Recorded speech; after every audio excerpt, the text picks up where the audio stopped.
अंग्रेज़ों ने इस देश में बहुत सारे कानून बनाए थे डिवाइड एंड रूल करने के लिए, लूटने और बांटने के लिए, लेकिन कांग्रेस ने भी बहुत से कानून बनाए इस देश को डिवाइड एंड रूल करने के लिए और लूटने और बांटने के लिए। 1991 में पहला कानून बनाया प्लेसेस ऑफ वर्शिप एक्ट, और हिंदू, जैन, बौद्ध, सिख के लिए कोर्ट का दरवाज़ा बंद कर दिया। 1992 में दूसरा कानून बनाया, इस देश को हिंदू और मुस्लिम में बांट दिया, अल्पसंख्यक बहुसंख्यक में बांट दिया। हिंदू लॉ हिंदू, जैन, बौद्ध, सिख पे लागू होता है, लेकिन हिंदू को मेजॉरिटी बना दिया, सिख, जैन, बौद्ध को माइनॉरिटी बना दिया। ये इसकी डिवाइड एंड रूल की पॉलिटिक्स थी।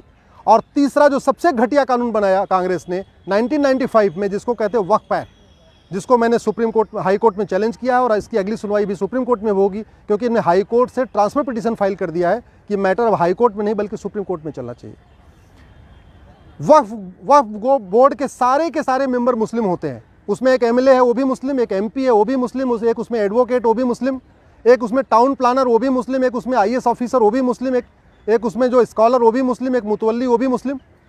और उसके पास इतनी पावर दिया हुआ है कि किसी भी ज़मीन पे जाके कह दे ये ज़मीन वक्फ की है, तो आप उसके ऑर्डर के खिलाफ, उसके नोटिस के खिलाफ नियर बाई कोर्ट में भी नहीं जा सकते, आपको जाना पड़ेगा वक्फ ट्रिब्यूनल में। कहने का मतलब, अगर मेरठ में या मुजफ्फरनगर में किसी की ज़मीन पे वक्फ बोर्ड कह दे ये वक्फ की ज़मीन है, तो वो मेरठ की कोर्ट या मुजफ्फरनगर की कोर्ट में नहीं जा सकता, उसको जाना पड़ेगा लखनऊ, जो मेरठ और मुजफ्फरनगर से 700 किलोमीटर दूर है, और वहाँ जाके अपनी सफाई देनी पड़ेगी। और सफाई किसके सामने देना है? उसी ट्रिब्यूनल के सामने, उसी बोर्ड के सामने जिसने कहा ये ज़मीन वक्फ की है। तो वक्फ बोर्ड चोर हो गया, वही वक्फ बोर्ड दरोगा बन गया, वही वक्फ बोर्ड जज बन गया, वही वकील बन चुका है। ऐसा कानून हिंदुओं के लिए नहीं है, ऐसा कानून जैन के लिए नहीं है, ऐसा कानून बौद्ध के लिए नहीं है, ऐसा कानून यहूदियों के लिए नहीं है, ऐसा कानून पारसियों के लिए नहीं, किसी के लिए नहीं। केवल और केवल एक कम्युनिटी के लिए कानून बनाया कांग्रेस की सरकार ने 1995 में, वो है मुस्लिम्स के लिए। और इस कानून में इतनी शक्तियां दे दिया है कि वक्फ बोर्ड को नोटिस इशू करने के पहले कोई जांच पड़ताल भी नहीं करना, उसको जहां मन चाहे वहां वो नोटिस इशू कर दे। इसके चक्कर में ये वक्फ बोर्ड वसूली कर रहा है, लोगों को धमकाता है कि हम इसको वक्फ की प्रॉपर्टी डिक्लेयर कर देंगे, लोगों से पैसा लेता है, गरीबों का धर्मांतरण करा रहा है।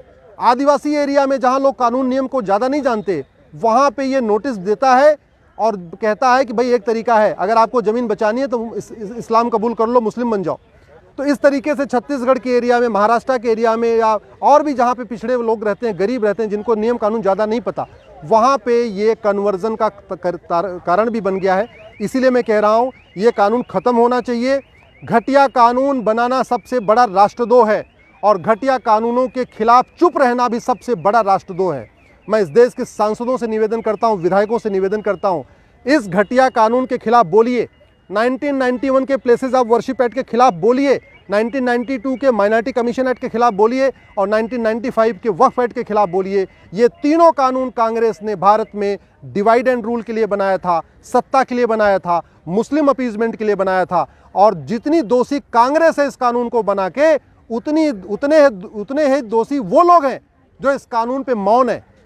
जो लोग इस कानून के खिलाफ चुप हैं, मैं उनको देशभक्त नहीं मानता। घटिया कानून बनाना देशद्रोह है, तो घटिया कानूनों पे चुप रहना भी देशद्रोह है। घटिया कानूनों के खिलाफ न बोलना भी देश से गद्दारी है। इसलिए मैं सबसे निवेदन करता हूं, इन तीनों कानूनों के खिलाफ बोलिए। इस देश में संविधान है, जो कानून होना चाहिए वो सबके लिए होना चाहिए। अगर वक्फ एक्ट जैसा कानून सबके लिए होता तो बात समझ में आती थी, लेकिन केवल मुस्लिम्स के लिए ऐसा कानून, बाकी किसी को ऐसा कानून नहीं। क्या हिंदू इस देश में दूसरे दर्जे के नागरिक हैं? क्या जैन इस देश में सेकंड क्लास सिटीजन है? क्या बौद्ध इस देश के सेकंड क्लास सिटीजन है?